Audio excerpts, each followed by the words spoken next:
Hello, in this video I will show you how to set up VPN on Apple iPad Air 13.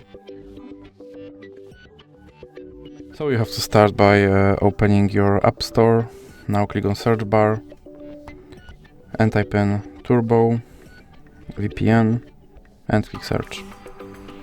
Now click here on this download icon.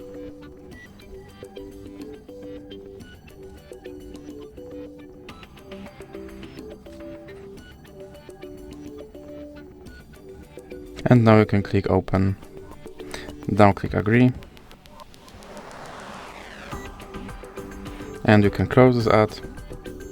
Then click allow. And now you can click this button to start your VPN and click allow again. Now you can close this ad. And as you can see, now I'm connected to VPN. So that's it for this video. If you liked it, please remember to leave like and subscribe.